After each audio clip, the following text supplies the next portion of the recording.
Good morning, Sir Ariel and Sir Butch. Thank you for inviting me again to this DAPO forum. Um, Recently or last week, sir, no, naglabas si SWS ng survey showing a very significant increase in number of Filipinos experiencing hunger, saturated food poverty, kumbaga, no. That's showed a very alarming number at 51%, which means almost talagang more than half of Filipinos experience involuntary hunger. No, this is alarming level na parang the last time we reached this level was 2004. So the situation is worsening. This is obviously a cause for alarm, but the good news is, since the administration of President Bongbong came, talagang we acted upon. No? We started implementing programs to address involuntary hunger, malnutrition, and poverty overall. And actually, during the campaign of, if you will recall, 2022, during the campaign of President Bongbong, one of his vision and campaign promise was to end hunger in the country. No, talagang target yan yung kanyang agenda nung campaign. Kaya nung pumunta kami sa DSWD, yun yung isa sa mga tall orders sa amin na talagang wakasan ang gutom ng ating mga kababayan. And that was why in 2023, we came up with the Walang Gutom Food Stamps Program. If you will recall, we discussed this many times here in the forum. Yung Food Stamps Program, which provides food credits, 3,000 monthly food credits for food poor Filipinos nationwide. No, we're scaling it up this year. Last year rather, we already onboarded 300,000 out of the 1 million target. So tuloy-tuloy yun.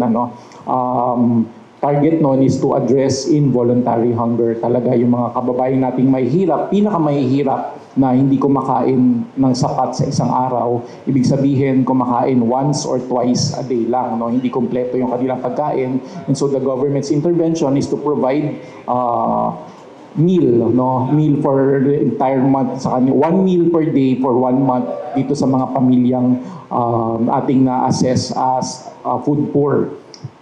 Also, we promoted the Walang Gutom Awards also to address, as part of the capacity building and social and behavioral change, where we partner with local government units and the Galing Pook Foundation, where we promote the best practices among the local government units in terms of addressing malnutrition and hunger. And now, Sir Ariel and Sir ito yung bago natin sa DSWD. If you recall, wala pang 1 month, we launched our Walang Gutom Kitchen. Sir Butch, this is the country's first ever public and private food bank collaboration and / soup kitchen, yung parang sa US na nagpo-provide ng hot meal sa mga nagugutom sa kalye or kung sino man nagugutom sa bansa. No? So this is a collaboration with the private sector, particularly the organization called Pilipinas, Kain Tayo Pilipinas. Rather, it's an organization of private companies with common corporate social responsibility programs targeted at providing food assistance to the poor. So sila yung ating partner natin dyan, mga Jollibee, McDonald's, yan sila yung kasama natin dito sa kitchen. This was launched December 16 and opened by First Lady Attorney Lisa Araneta Marcos. We bumped into this actually, Sir Butch, we bumped into a law that was RA 9803, Food Donation Act. This was passed in 2009, enacted in 2009, but unfortunately, it has not been implemented since. Parang it tapped the DSWD to be the lead agency in establishing a food bank para may mapapakain sa mga nangangailangan ng pagkain. At the same time, makatulong yung mga private company through donation nila ng mga pagkain nila na sumusobra. Sumusobra ng mga pagkain nila para instead na wastage siya, matapon na lang. ibibigay na lang natin sa mga mahihirap para makain. So, two-folds yun, ma-address natin yung food insecurity, at the same time, we prevent food wastage. No, unfortunately, it's not being implemented by the department, so this Walang Gutom Kitchen that we kicked off last month is actually a implementation of that law. No? And as I said, this is the first ever private public food bank / soup kitchen which provides free hot meals, no, sa ating mga kababayan. This particularly targets yung tinatawag naming FISS, or families or individuals in street situations, in layman's term, mga homeless, yung mga kababayan nating nakatira sa kalye. Sila yung target nito. They can just walk into our kitchen located in Pasay City, Nasdaq building, which actually was a former Pogo building. Ito yung isa sa mga na-seize, na-confiscate ng ating gobyerno mula sa isang Pogo company, which we converted into a soup kitchen. Para formerly, ang daming crimes doon. They used to have a torture chamber, a prostitution den. So it's something, the storyline is we convert something negative into something positive. No? FISS, sir, is the family and individuals in street situations. Yun yung tawag ng mga social workers sa mga homeless. Yun yung tawag namin, yung aming tawag sa kanila. So sila yung aming target doon, but not just them. Anytime of the day, anyone na basta nagugutom, meron din yung mga construction worker na mga low income, walang pambili ng pagkain, yung mga empleyadong low income, mga residente na walang pambili ng pagkain. They can just walk in there, open yung kitchen to everyone na nagugutom. We provide breakfast and lunch. So the setup is we are targeting 600 meals in a day. So we open 6 a.m. until supply last.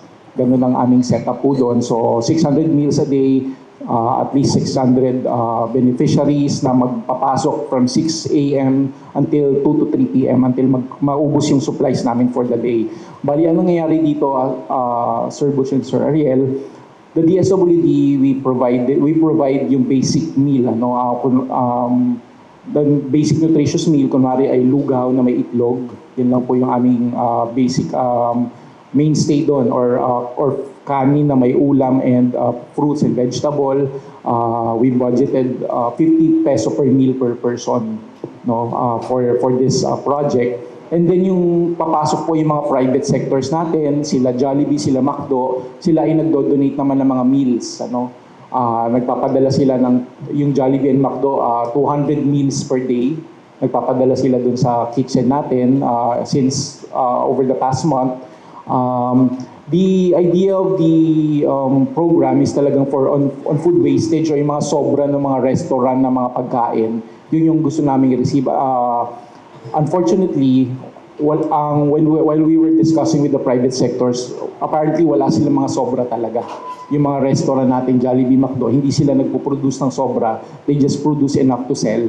So what they do now is talagang they produce more for our beneficiaries. So bago mga pagkain po yung binibigay nila, hindi mga tira-tira na mga restaurants, no, mga bago. They produce talaga extra for our beneficiary. Hindi pagpag, no, we have to clarify, hindi naman kasi pagpag. We have very strict guidelines also in the law to ensure food safety, no. So we have to make sure na hindi mga spoiled or mga panis na pagkain yun. Siyempre, kakapahamak ka ng beneficiaries natin at may liability pa tayo. Kaya good thing yung mga private sector natin, so proactive. So they produce extra for our beneficiaries. Now, this kitchen, as I said a while ago, is open from 6 a.m. until supply lasts, and breakfast and lunch po ang aming siniserve. We opened the kitchen last December 16, and so far, less than a month, we've been able to serve more than 10,000 beneficiaries already, and more than 12,000 meals ang aming na-serve sa ating mga beneficiaries. We also opened the kitchen to private volunteers. There are more or less 200 private volunteers na yung tumutulong sa atin doon. They spent some mga Christmas events there, tumulong sa mga ating mga beneficiaries. Now, just to clarify, this is a new program. So sa amin sa DSWD, Sir Ariel, this is a pilot, no? Pag may bago kami programa, this is a pilot implementation. So may program review yan, and eventually we will scale up, no? So we're planning this year, upon instruction of Secretary Rex Gatchalian, we're scaling up in the provincial areas naman that will be identified and targeted, no? Yusek, ayoko lang magkaroon ng misconception o taken out of context, yung mga pinapaliwanag. Pwede bang bigyan mo kami ng konting paliwanag dun sa survey? Survey is a tool. Masama naman siguro na tayo ang maging useful dun sa tool. Tool should be useful for us sa governance. Saan lang galing yung marami nagugutom na 51%? Kasi kung minsan yung tanong, medyo nakakaunawa naman tayo sa numero, subjective eh. Kung kailan magandang ekonomiya, napakababa ng unemployment rate at namimigay kayo ng pagkain na dating hindi ginagawa sa mga... Bakit 51% ang nagsabi? Pwede bang bigyan mo kami ng detalye kung ano yung sinabi nung privately done survey tungkol sa... Yes. Thank you, Sir Ariel, for reminding that very crucial question and assumption in this ating explanation this morning. Napag-aralan natin yan, Sir Ariel, Sir Butch, nung in-implement natin ang food stamps program, talagang iba't ibang datos yung pinag-aralan natin at nakita natin na ang mga surveys nitong mga private firms ay iba-iba rin. Itong latest survey na SWS, we have to clarify, this one is experiential. Experiential, ibig sabihin, tinatanong lang ang mga tao, ang respondent, kung nakaranas ka ba ng gutom once in a certain period, once in a month or once in a quarter. In a quarter, 3 months sila, once in a quarter. So kapag sinabi ni respondent na yes, itatali na nila yon, bibilangin nila without digging deeper kung ano yung dahilan ng gutom, kung nalipas, kung kulang ba yung income, they don't dig deeper on that level. Ngayon, yan yung sa mga private firm natin, SWS, Pulse Asia. Ang ating gobyerno po sa pamamagitan ng PSA, ang Philippine Statistics Authority, they conduct regular surveys on food insecurity every 2 to 3 years. Ang Food Insecurity and Experience Survey, FIES. Ayun, mas malalim yun kasi mas maraming tatanungin yung income ng pamilya, kung talagang sapat ba yung kinikita nila sa kanilang expenditure sa pagkain. So doon nakikita talaga yung metrics, doon natin nakikita yung metrics. Mas marami tayong nasusukat na components or metrics para sabihin na food poor yung isang pamilya. Unlike yung mga experiential na talagang, sabi nyo nga, subjective, Kasi parang 51% na nakaranas ang hunger. Ibig sabihin, mas marami nagutom ngayon kaysa nung panahon ng pandemic. Parang, Yes. Tama, Sir Ariel, talagang there are different ways really to look at the survey, but us in the government, alam nyo naman po, as implementers of programs, regardless of how we look at the surveys, ang mandate namin is to act on these numbers. We have to respond to these numbers, whatever they say. Kailangan umaksyon ng gobyerno at sabi ko nga kanina, bago pa tumaas yung mga numero na yan, talagang nasimulan na natin yung ating mga programa para labanan ang gutom sa bansa. 2022-23, meron na tayong programa para labanan yung gutom. So yung sabi nga ng mga kaibigan sa media, si Yusek Edo naging regular dito eh. Simula yata sa unang araw ng press ko niya sa DSWD. Dito na siya nagpunta. So parang masubaybayan ng maraming nandirito yung mga programa sa DSWD. Simula nung marirecall mo, napunta ka sa DSWD, ilang daang libo yung napakain nyo? Mayroon kang vague idea? I suppose mayroon. Yes, sir. As mentioned a while ago, yung ating food stamps program na flagship program ng administration ni President Bongbong ay as of last year, naka-scale up na kami. We've been providing food for food credits and actual food to more than 300,000 beneficiaries na ang ating na-serve. At itong ating bagong kitchen naman, in less than a month, 10,000 beneficiaries naman yung na-serve natin dito, and we're planning to expand further. So talagang nakikita naman natin na Sir Ariel na no, this is a priority no.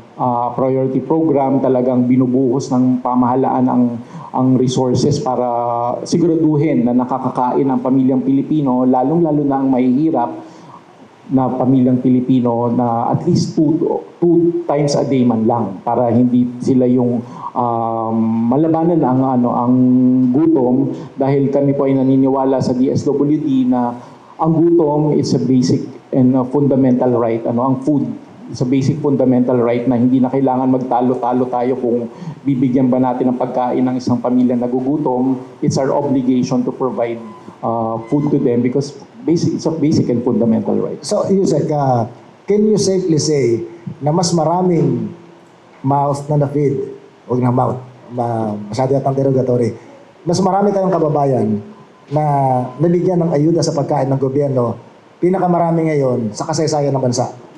Definitely, Sir Ariel, because this is the food stamps program also, the Walang Gutom, is the first of its kind. No? It's the first of its kind program in this country na talagang we provide a nationwide scale ng food assistance or food credits and actual food, no, hindi cash yung pinamimigay dyan eh.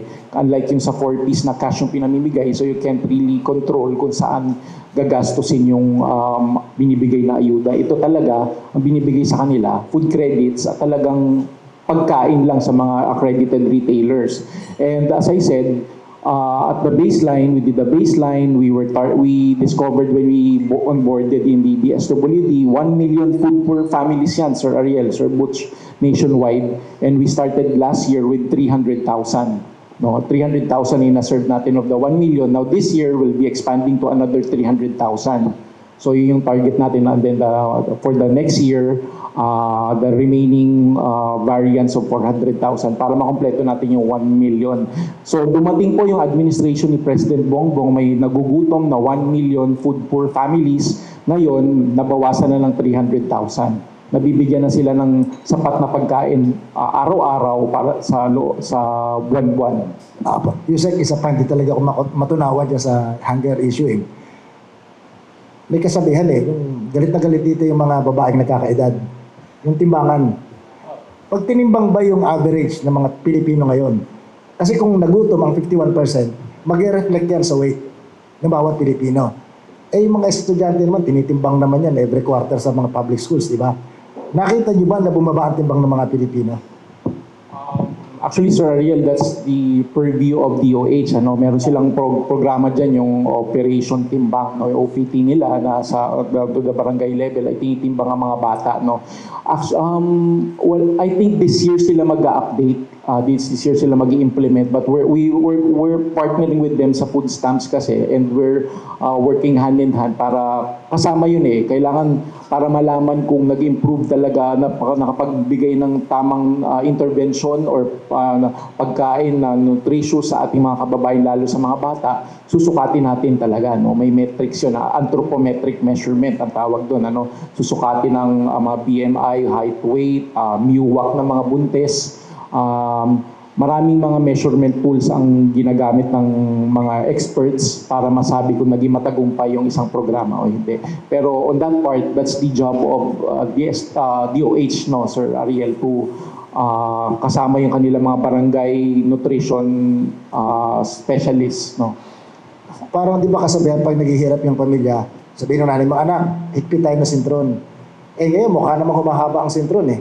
So pag humahaba ang sintron ng mga Pilipino, hindi hindi nagugutom. Related to that, I read recently sa Indonesia, meron silang big program to feed yung children. Tsaka hindi lang children, kundi mga breastfeeding mothers and so on, na malaki yung budget eh. Pero lumalabas na parang $60.65 kano lang yon every day for every meal. 30 pesos. Oh, pero malaki naman ang population ng Indonesia, di ba? Parang doble sa atin. Meron bang programa ang gobyerno ngayon na magpatupad ng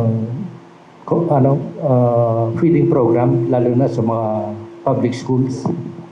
Yes, Sir Butch, we have existing programs, feeding programs lalo sa mga schools. Kami sa DSWD, sa mga daycare, kami yung nakataya sa daycare, ang tinatawag naming supplementary feeding program where we provide hot meals sa mga estudyante for one meal a day, sa mga daycare. In school.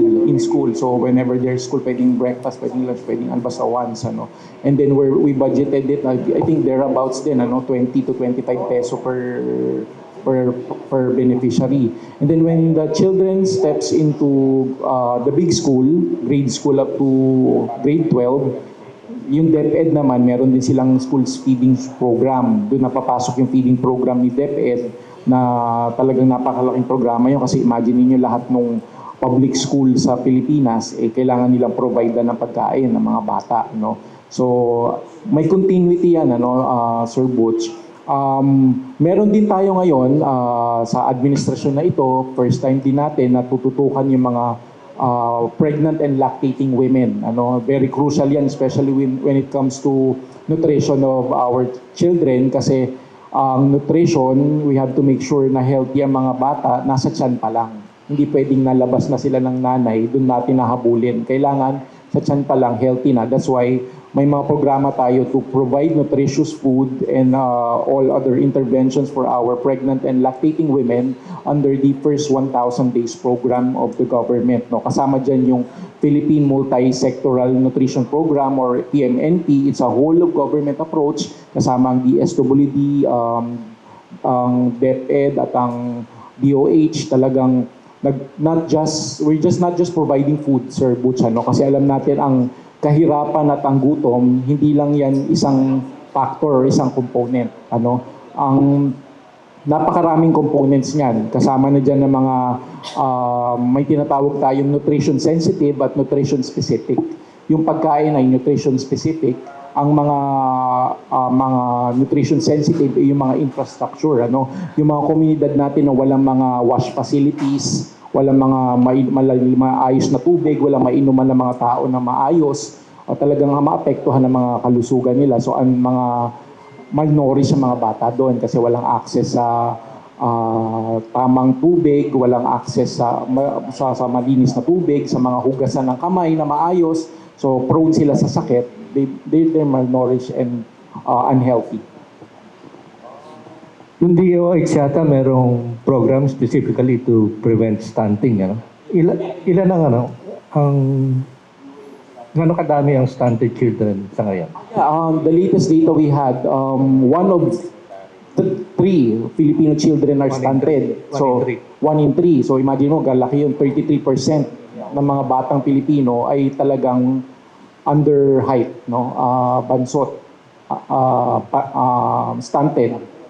So that's also an alarming level of numbers. So that's why we implemented the administration and started implementing the PMNP program, which targeted the poorest communities. Ito yung mga 4 to 6 class municipalities. Doon tayo nagbuhos ng mga resources para ayusin yung kanilang mga nutrition sensitive facilities.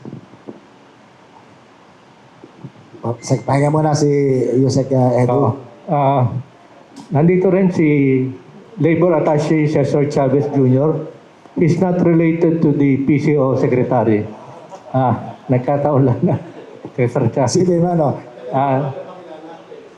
Siya, naka-assign sa Taiwan office ng Meko. Dole, no? Meko. Dole o Meko? DMW. DMW. Meko. Okay, sige, di-discuss na yung availability ng jobs sa Taiwan. Ano ang hinahanap ng mga Taiwanese employers ngayon? Unang-una, in behalf of my secretary, Secretary Hans Leo Kakdak of the Department of Migrant Workers, and my boss in Taiwan, the newly appointed Attorney Cheloy Garafil, the Chairman and Resident Representative. Magandang umaga po sa inyong lahat. Ang Taiwan po ngayon, alam naman natin na we strictly observe the One China policy. Kaya nga po, yung ating ambassador doon, ang tawag po ay resident representative. At ang labor attaché naman, nakalagay dito, baka habulin ako ng ating big brother, we are known in Taiwan as labor representative. And our designation there is Director for Migrant Workers Services, in line with the One China policy.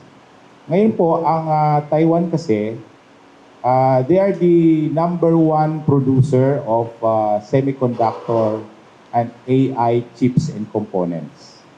Kung atin pong matatandaan sa mga pahiyagan, international press releases, more than 60% of the chips and components for semiconductor and now AI are produced in Taiwan.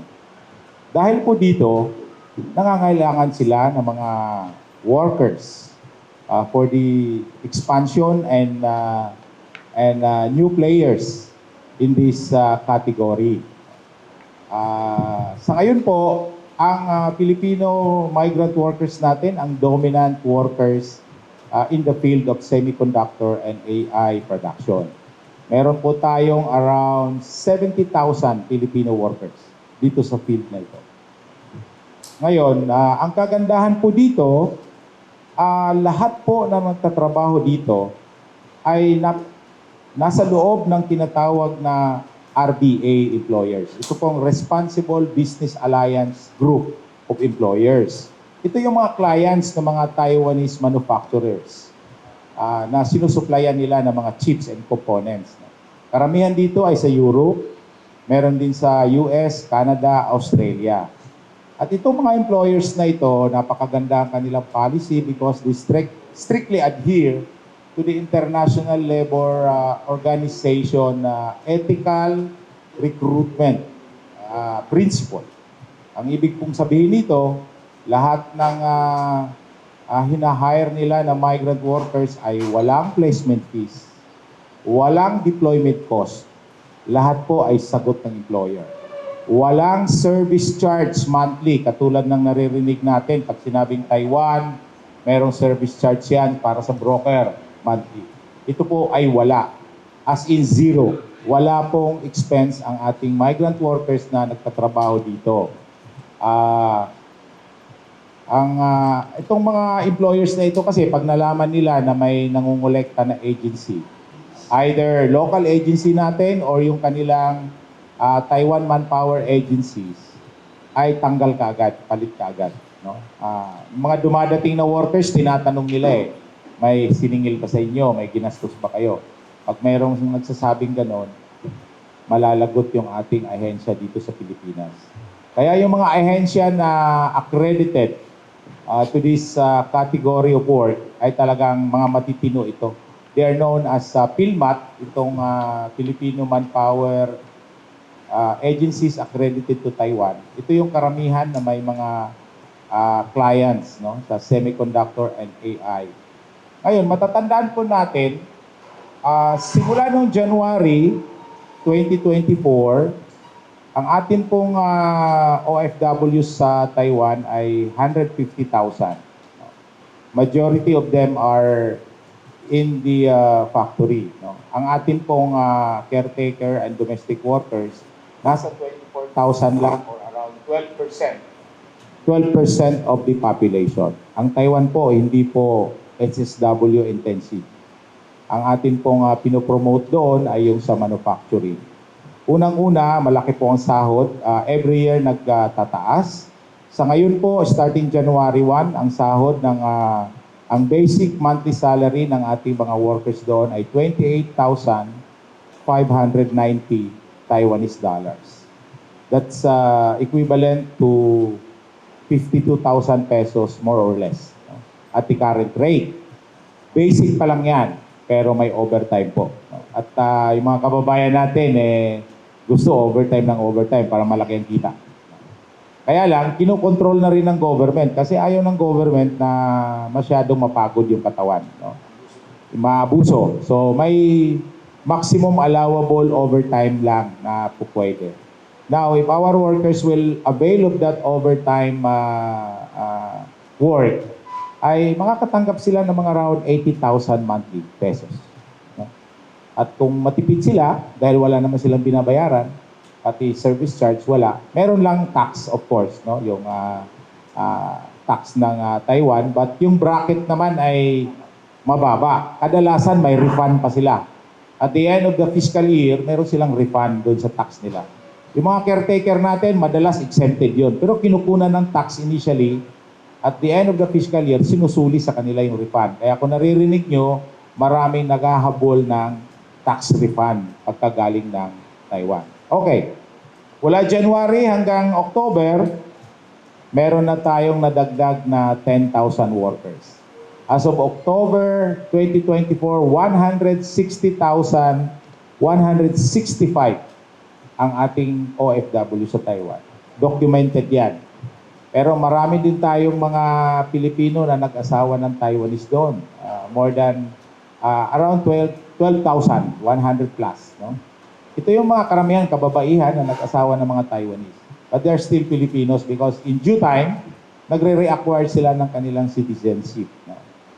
At yung ating mga TNT, meron din around 3,000 tayo yung pinakamababa na overstaying workers. Sa Taiwan kasi walang forever. No?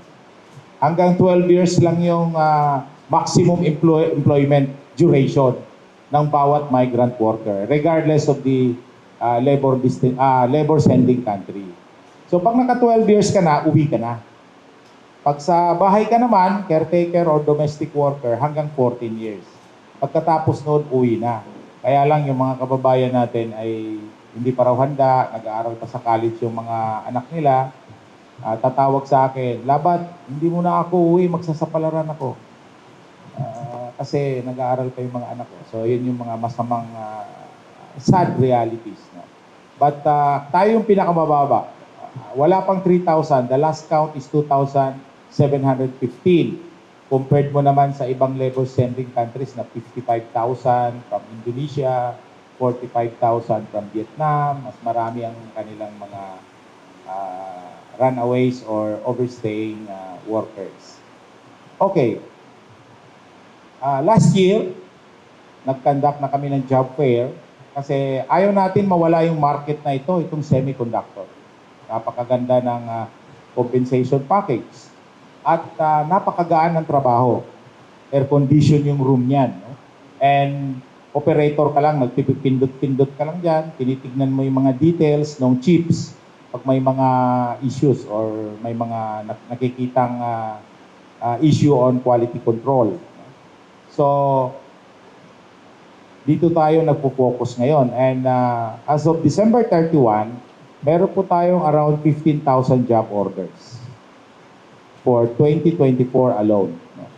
Pero na-filled up na natin ang karamihan. Kahapon nga, meron kaming job fair dito sa 3rd District ng Quezon City. Marami rin natanggap dyan, natulungan natin. 2 days ago sa San Jose del Monte, Bulacan, and 5 days ago sa Cabanatuan City. So gumagawa na tayo ng job fairs all around the country para maiwasan, una, yung illegal recruitment and trafficking. Tayo nang lumalapit doon. At inaalok na natin, no? Inaalok na ng MECO, ni Attorney Cheloy at ni Secretary Hans Kakdak, itong mga magagandang trabaho. No? At ang kagandahan dito, kahit high school graduate po pwede. Walang experience, mas gusto nila. Kasi daw, yung mga may experience na, medyo may pasaway na konti. No? Pag sinabing hanggang midnight lang, dapat nasa dormitory na kayo. Yung mga datihan na, alam nila, Taiwan is a democratic country. No? Open. Madaling araw na uuwi. Alas 4, alas 5. Siyempre, nire-report ng guard, ng coordinator. Pero yung mga bagong dating, talagang masunurin. Diba? Kaya mas gusto nila yon. Although wala naman silang magagawa because, as I've said, Taiwan is an open country, adheres to democratic principles of governance. Kaya lang, pagkalasing, uuwi, sumakay ng e-trike, na-aksidente yung iba. No? Kasi lasing nagdodrive. O kaya nahuhuli. No? Yun yung mga kaso na hinahawakan po natin sa Taiwan. It's not work-related. Ang work-related natin nasa less than 5%. Yung mga not not work-related, yung mga away nila, Filipino to other nationality, yung mga scam, maraming scam sa Taiwan kasi maraming pera yung mga workers. Trafficking and illegal recruitment, itong mga financial investment na questionable, nandiyan dyan lahat sa Taiwan. Ito yung 95% na cases namin na hinahawakan. Pero yung problema sa employer, wala halos. Kung mayroon man, computation lang issues. Slight delay and probably yung mga reimbursement claims nila. Mga simple cases. Hindi katulad sa pinanggalingan ko I've been assigned in the Middle East twice before I was assigned in Taiwan. So, maganda talaga ang Taiwan at sana matulungan nyo kami. They can still apply to Taiwan. No? We have a continuing application and accreditation of job orders for AI and semiconductor.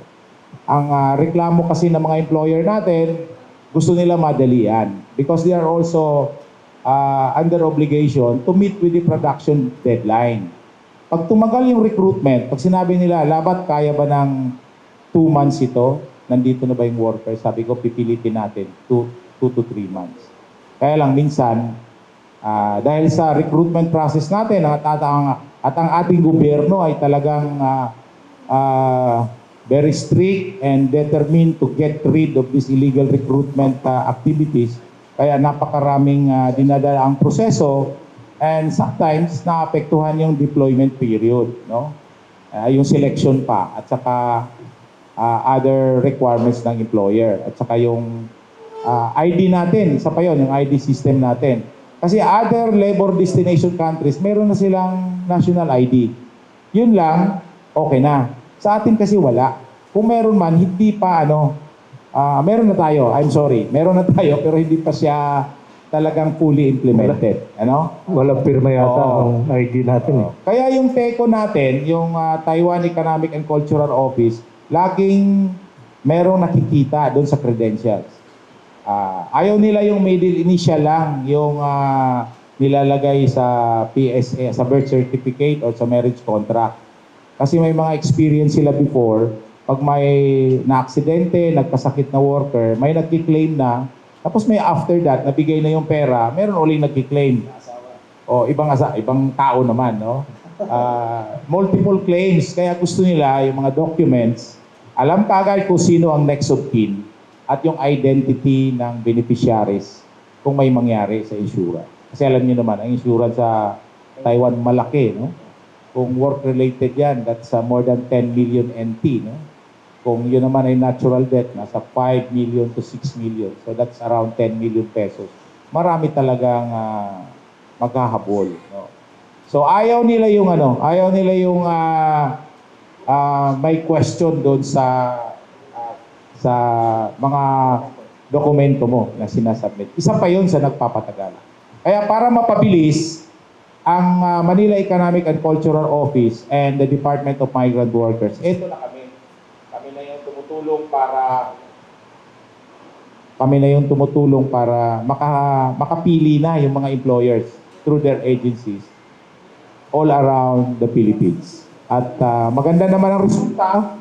Marami na tayong nakuha. But as of now, we have still pending 3,000 job orders to be filled up. Kaya kung meron pa tayong mga kababayan na gustong magtrabaho sa Taiwan, tignan lang nila sa DMW website. I-double check nila. And they should go to the recruitment agencies that are accredited with the Ministry of Labor of Taiwan and Manila Economic and Cultural Office and DMW. Yung Para interesadong mag-apply sa chips manufacturer, ano kailangang minimum requirement? sa Academic, Kung pwede silang high school graduate. High school lang, pwede na. Pero ngayon, ang preference na ng employer, kahit college level. No experience required. Kasi pagdating mo doon, hindi ka naman bibitawan. May magme-mentor sa'yo 2 months, 3 months, hanggang matuto ka. After 3 months, kung hindi ka natuto, isusumbong ka na kay Labat. No? Isusumbong ka na sa mga, hindi talaga matututo. Ano pang gagawin namin? Sa internal policy nila, meron tayong tinatawag na probationary period. But our government do not want this probationary period. If you hire Filipino workers, You hire them as it is. And risk any other problems in the future. Kung 80,000 ang average salary ng factory worker Plus overtime. plus overtime, ano naman yung cost of living sa Taiwan? Ang cost of living halos pareho lang dito. Actually, minsan Sawa rent sa rent. yung food and accommodation, that's one issue, no? Because in Taiwan, allowed kumuha yung broker or Taiwan Manpower Agency ng up to 5,000 Taiwanese dollar monthly. Pero itong RBA employers, majority of them, sila na rin ang magbabayad. There are few, at yun ang ini-encourage namin na sumunod na rin yung ibang employers, na ilibre na rin yung food and accommodation. Kaya lang, ang sabi naman ng Taiwanese government, it's the call of the employer, but we cannot impose something like that because it will be an issue of discrimination with the locals. Kasi ang locals, nagbabayad din sila ng ganoon pareho. Kung ang migrants mas pinapaboran, there will be an issue of discrimination. But right now, ganito pala ang doon, no? 60% of our OFWs in Taiwan are already in semiconductor and AI manufacturing. Yung natitirang 40%, ito yung other industry, yung fishing, construction, farming, at ibang factories at yung nasa bahay. May domestic tayo doon, mga 700 lang sila. Caretakers natin, mga umaabot sa 24,000. So, ang katrabaho sa mga chips, microchips, nag-assemble lang, parang nagsosolder ng mga parts. Wala pong assembly. Nakatingin ka lang dyan sa production line. Mag-a-alarm yan pag mayroong issue on quality control. Ngayon, pag may issue on quality control, isi-segregate yon. That's the time na titignan mo. Most of them are using microscope, tinitignan. Kaya mas gusto nila yung babae kasi maano daw sa detalye. Tsaka yung tinatawag na dexterity ng kababaihan. Magaan at pasensyosa, ganon. Kaya more than 60% ng semiconductor employees natin, babae, mga 40% lang yung lalaki. And ang lang dito, preference lang nila because they don't want to be labeled with recruitment discrimination.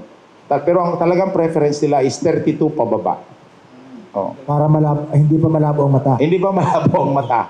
32 pababa. But sometimes they are hiring 35. Pero more than 35, mahirap na. Unless supervising yung ina-applyan mo.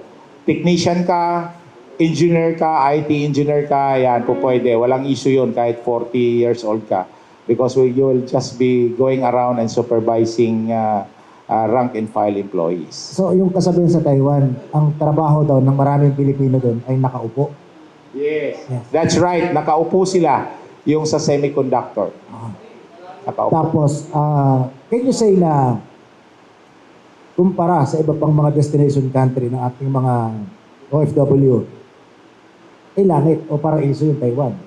Yes, actually, sa pinanggalingan kong mga assignment, no? And you can also notice, wala namang major issues against Taiwan with respect to terms and conditions of employment of our migrant workers there o yung working condition nila. Wala pong ganon. Kasi meron silang hotline, 1955, tatawag lang yung migrant worker doon or anybody at i-report kung ano yung issues nila and concern. Actionan kaagad yan.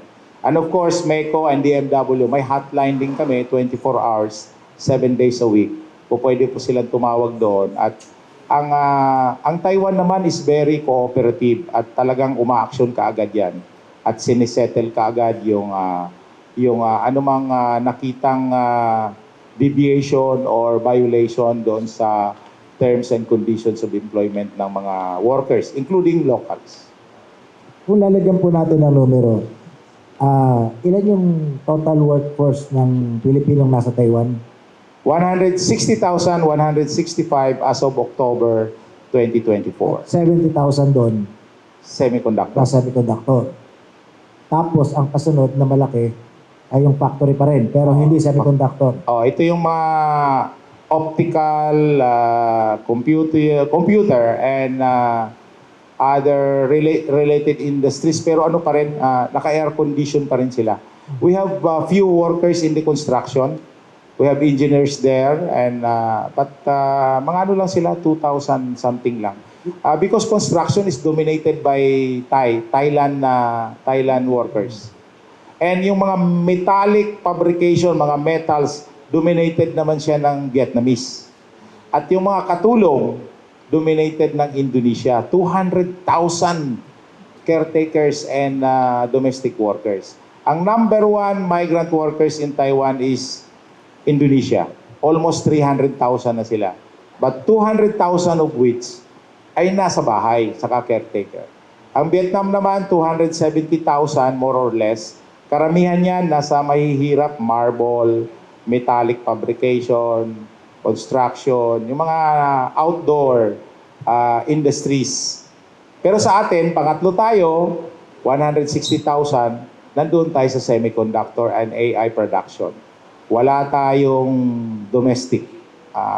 Only 12% of the total population. Yung po mga nasa dagat, ang tawag yata dyan nasa fishing sila, di ba? Yes, yes. Ang term nila sa kanilang sarili, mga sima, ngingisda.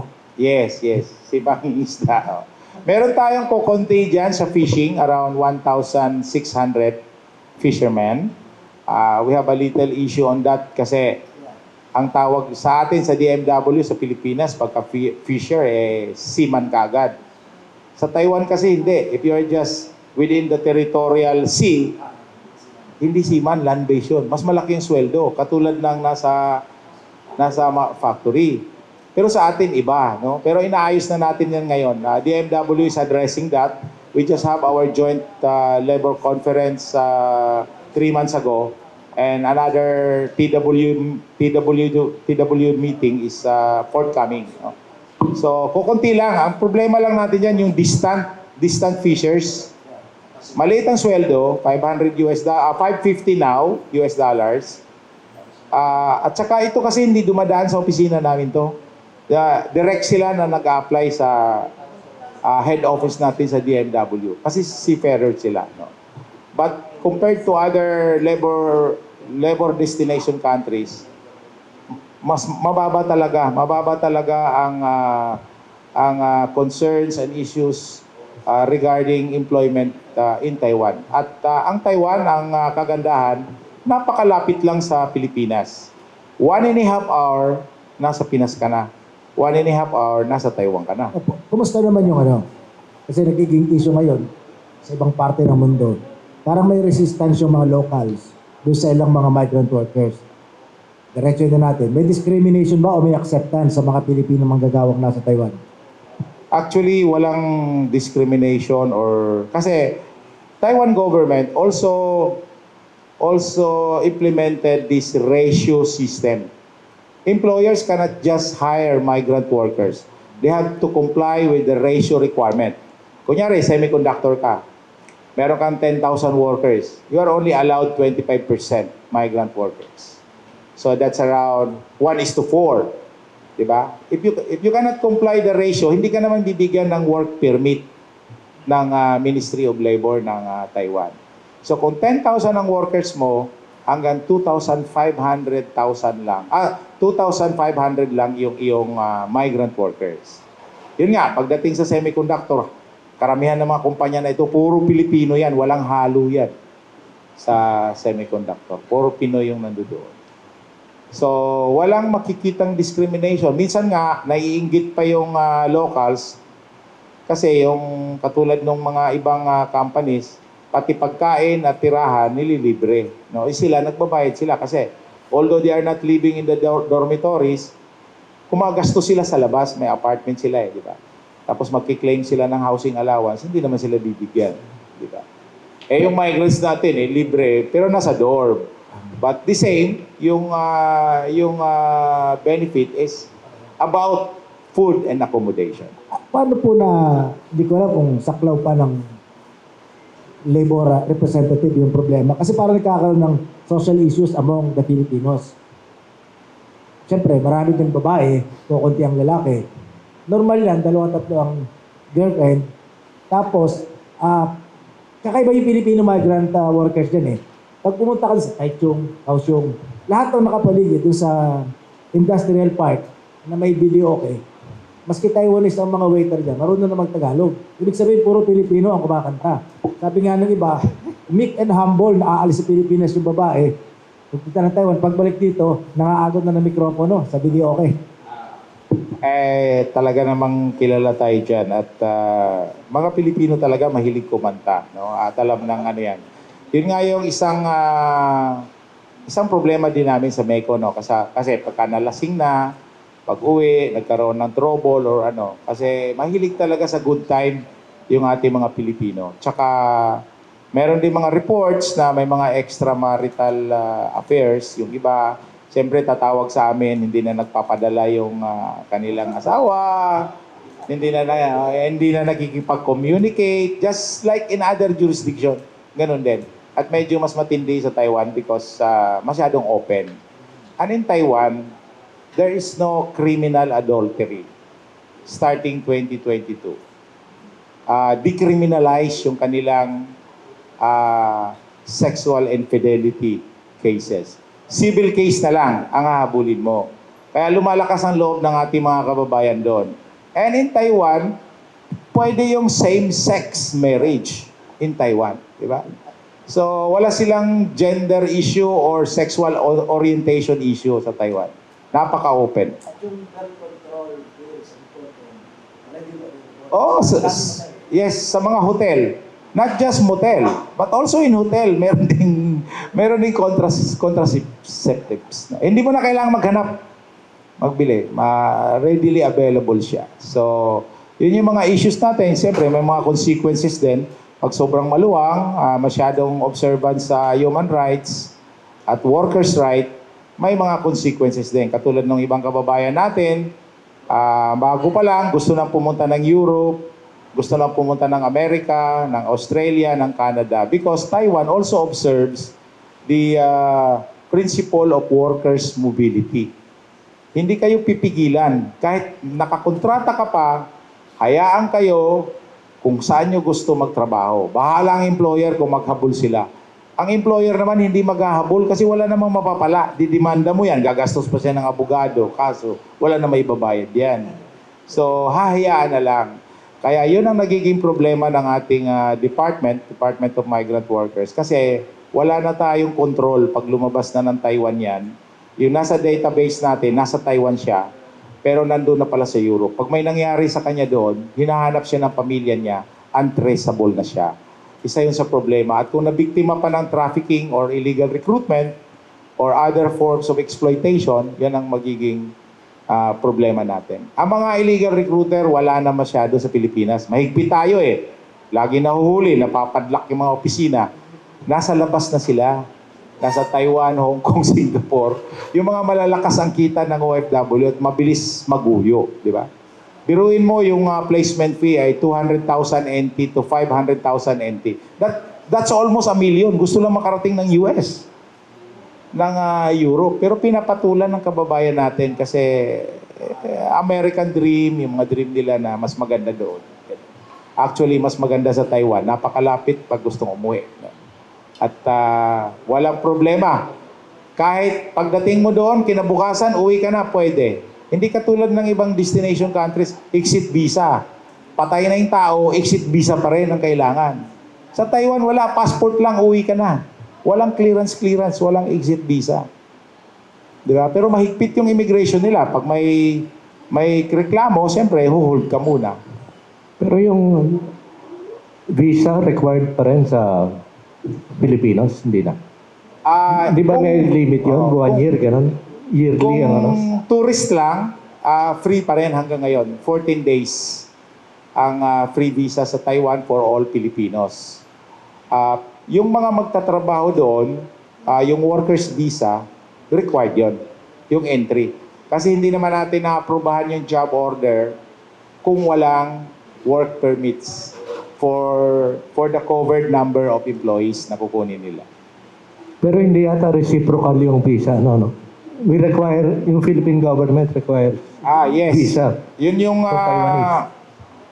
yun po yung isang tampo ng ating kaibigan sa Taiwan kasi they have been implementing free visa to Filipinos for I think almost 8 years na. 7 years na ako sa Taiwan, so mga pagdating ko free visa na eh. Tayo hindi tayo nagre-reciprocate, but that's a Doon yata kumikita ang Meiko, no? hindi naman kasi unang-una, there is this one China principle. If you give free visa to all Taiwanese, siyempre the big brother will complain. You also give us free visa for all in the mainland. So may mga ganong issue, political. Yung other issues are hindi na siya, minor na siya. But the main issue is political because of the one China policy. So imagine yung security dilemma ng Pilipinas. Kung free visa ang Taiwanese, so free visa ang Chinese, doon na nga lang sa Pogo, nagreklamo na tayo sa daan-daang libo eh. Milyon na paparito ngayon. Alis go. Tanong ata kasama sa media. Sino na? Ikaw ba ni? Sino? Ikaw. Sir Cesar, nabanggit niyo po kanina na may pending 3,000 job orders. Ibig sabihin po ba nito yung earlier na parang 5,000 na in-announce, 2,000 na napunuan na? Yes po, yung nakaraang 3 job fairs natin, meron na pong almost hired, 90% hired na around 2,000. Cabanatuan, San Jose del Monte at yung kahapon dito sa 3rd District ng Quezon City. The rest are under another evaluation and subject to further interview and compliance with other employment credentials and other documentary requirements. So, in other words, meron pa tayong 3,000. Ito yung in-expedite natin na ma-fill up na para mabigyan na tayo ng panibago at makapagtrabaho na yung ating mga kababayan sa Taiwan. Lahat yan, AI and semiconductor. Yun lang po yung ating pinopromote ngayon sa Taiwan. Yung walang placement fee, walang deployment cost. At ito po ay AI and semiconductor industries lang sa Taiwan. Ito lang po yung ating tinutulungan. Tinutulungan natin yung mga agency kasi mahirapan sila mag-comply sa dami ng kailangan nila. Kaya tayo, ang utos po ng ating secretary, Hans Leo Kakdak, tulungan natin. Mas maganda yan, ma-prevent natin yung illegal recruitment, trafficking, tayo na yung pumunta sa probinsya. No? So, wala nang opportunity yung mga ibang kababayan natin, unscrupulous individuals na pagsamantalahan yung ating mga kababayan. No? Tsaka, ang laging bili namin, basta nanghingi ng pera, hindi yan dito. Iba yan. Ano na yan? Fake na yan. Scam na yan. Kasi ito, wala ka talagang babayaran. Kahit yung pamasahe mo from the province to Manila, basta may resibo ka, isusuli sa'yo yan. Resibo ng bus. Ibabalik yan. I-reimburse yan. So, basta may nanghingi ng pera, sabi namin, kahit sabihin pa, kilala ko sila, but Cesar, gusto mong mapabilis ang alis mo, o bigay ka ng ganito. Walang ganun. Basta may nanghingi ng pera, no kagad. No. Scam yan. At yun din ang sinasabi natin sa lahat ng mga agency. Kasi may mga agency na, merong isang agency na participating dito, napakagandang agency, ayaw ko nang banggitin, merong lumabas na middleman, nahingian yung ating worker ng more than 200,000 pesos, ha? At ang akala niya, aalis na siya. Diba? So, ang gagaling magsalita itong mga mga scammer natin eh. So, nung natuklasan, siyempre, inimbestigahan ng ating DMW at ongoing ngayon kung paano nangyari ito. Basta ang laging bilin at sa inyong tulong na rin, wala pong placement fee at deployment cost. Yung pinopromote natin ngayon na AI and semiconductor workers sa Taiwan. So, yung 3,000 na pending, via job fair ba ulit to or paano ito mapupunan ng DMW nito? Pwede silang dumiretso sa mga accredited, approved job orders sa mga recruitment agencies. At nag-usap kami ni Chairperson Cheloy kahapon At ang napag-usapan namin, kasi maraming nagre-request, kung po pwedeng mabigyan ng COMELEC exemption. Kasi alam naman natin, January 12, election period na. No? Mahirap din naman, baka tayo matamaan dyan. Kung mabigyan tayo, bukas na pala yun. Kung mabigyan tayo ng COMELEC exemption, actually, DMW is working on that direction also, no? Kasi marami ring ma-deprive kung ititigil itong mga job fairs, no? Local and overseas. So, nag-i-initiate din yung ating secretary na magkaroon ng exemption sa job fairs. So, we are waiting for that. MECO is also doing that exemption. Kung magkakaroon po tayo ng tuloy-tuloy na job fair para mahabol natin tong mga pending quota and job orders for Taiwan. Yusek Edu. Yung sa Walang Gutom Kitchen, yung i-scale up, initially ano yung mga provinces or regions ang tinitingnan natin? Meron kasi tayong mga sabi ko nga kanina, targeted yung mga programs natin. So meron tayong indicators dyan kung saan mataas yung incidence ng gutom.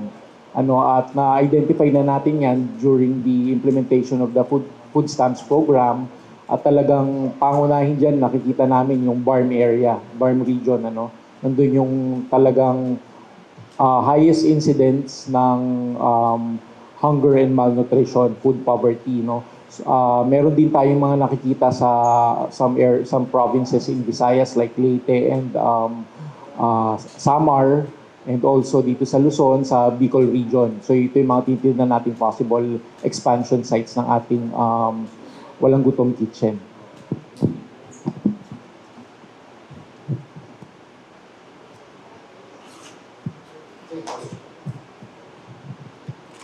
Mr. Ed, good morning po. Earl po from IBC 13. Sir, dun sa COMELEC ban, merong 28 programs yung DSWD no, na in-exempt. Meron bang sa mga in-exempt ba na yun, may related ba into food?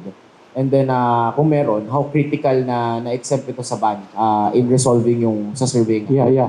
Thanks for asking that. Kasama yung food stamps program actually sa exemption. Kasi alam natin, yung implementation ng intervention ng programs like that, hindi pwedeng mapuputol eh. Kailangan dire-diretso siya, otherwise madidefeat yung purpose ng program, mapuputol yung intervention natin. Pag hindi na ulit nakakakain yung beneficiaries natin, hindi na sila aangat sa food poor. Kaya kailangan crucial na dire-diretso. Ang program na ito, the food stamps program particularly, 3 years dire-diretso yung intervention sa kanila. Buwan-buwan, tatanggap sila ng food credits na 3,000 per household. At pag naputol yun, baka yung iiwasan natin, back to zero na naman tayo. Pag mag-baseline na naman tayo, susukatin na naman yung kanilang food poverty levels. Thank you po. Sa mga ano yung definition ng near poor? Meron ba ganun? Merong near poor. Actually, Ano yung level ng income halimbawa? alam mo, we have to understand the nature of poverty sa ating bansa. Bigay na nating example yung ating experience during the pandemic. Alam natin yan. At for instance, sa programa natin, particularly the 4Ps program, which is intended to end the intergenerational cycle of poverty. Marami po kaming beneficiaryo sa 4Ps na dapat ay gagraduate na, wala na sila sa poverty, aangat sila sa poverty line. And when you're above the poverty line, that's the near poor. Yun yung near poor na identify natin. So aangat sila doon, magiging near poor sila. Pero with just one shock like inflation, tataas sa mga bilihin, affected na naman po itong mga benepisyaryong ito, mag-slide down na naman sila sa poor. So kita nyo, nagpa-fluctuate yan. Very intricate po yung yung line na yan, ang poverty line na yan. Talagang nagko-cross lang ang mga beneficiaries natin dyan. Kaya ang programa natin ngayon, gusto natin talagang tuloy-tuloy. Ang intervention, 3 years, 4 years para dire-diretso. Doon sila sa non-poor na talaga, hindi doon sa near poor. Kasi yung near poor nandun sa borderline po yan, yung near poor na yan, yung mga nagpa-fluctuate. Yusek, may exit program bang hinahanda ang DSWD sa mga ayudang ito? Kasi ito, first-hand experience na nagtanong ako dun sa ibang mga kaibigan, ganun din. Ngayon, pag naghahanap ka ng kasambahay, kalaban mo yung ayuda ng gobyerno. Wala daw ginagawa, binibigyan ng 5,000, apat may 20,000. Eh hindi sinagkwenta na yung 7,500 a month, net, libre tira, libre ang kain, mas malaki sa isang taon kumpara doon sa 25,000 na nakukuha nila kung kaibigan sila ng barangay captain. So ano yung exit program na para hindi naman ma-institutionalize ang learned helplessness at entitled na maraming mahirap sa libreng tulong ng gobyerno? Actually, ito yung aming sagot sa usual na criticism sa DSWD na ang mga programa madalas ay nagbi-breed ng mendicancy or dependency, ano? Kasi alam nga po, ayan, banat sa amin lagi ayuda ng ayuda, hindi pang long term or sustainable. Kaya po ngayon sa administrasyon po ngayon ni President Bongbong, sinisigurado po namin na ang mga programa namin ay developmental in nature or in design, ano. Talagang hindi yan yung isahang bigayan, pang ano siya, may long-term impact siya, kumbaga sustainable, measurable, at yun nga, sinabi natin, sinusukat yung level ng poverty ng bawat beneficiaries natin, kaya may baselining, may very scientific po ang formula nito, may baselining, midline, tsaka endline. At doon natin masusukat kung talagang gagraduate na sila sa programa. Kung baga sa simula, nag-baseline tayo, sila ay food poor, magmi-midline tayo after 2 years, and then after 4 years sa endline, pag nakita natin na hindi na sila food poor, that's the time gagraduate sila sa food stamps program. Ganyan po ang ating, and during that period, that 3-year period, hindi lang tayo nag-aantay ng sa ano na maka-graduate sila. We're heavy on capacity building. No, kaya whole of government approach po ito. Nandiyan ang DOLE, nandiyan ang TESDA para ituruan sila paano tumayo sa sarili nilang paa. Ganun po yung direksyon. Kasama natin ang mga DMW para sa mga kababayan nating OFW. Ang direksyon ng DSWD ngayon ay hindi na tulong-tulong lang. Ang ginagawa namin, tinuturuan namin ng mga benepisyaryo na tumayo sa sarili nilang paa. Sa tingin ba ng DSWD, achievable yung single-digit poverty level by 2028? 3 years na lang yan. We're almost halfway the administration, and in fact, this year we are actually the national government is targeting ng PERNEDA and our economic teams. They're targeting that we become a middle income country, diba? So one of the requirements talaga yung hinahabol namin sa DSWD na single-digit poverty level, at upon consultation and a thorough review of the data and analytics, statistics, this is possible within the administration. By 2028, talagang kaya po nating ibaba sa single digit ang poverty level. Even with the consultations with developmental partners, World Bank, ADB, World Food Program, they're very optimistic, and that's because of these programs that we're implementing.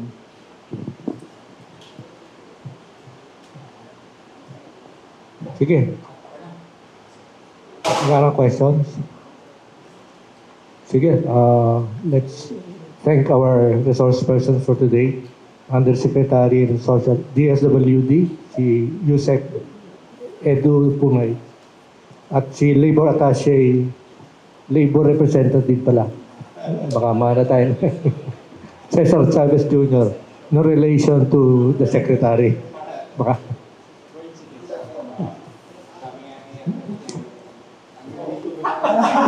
Ha?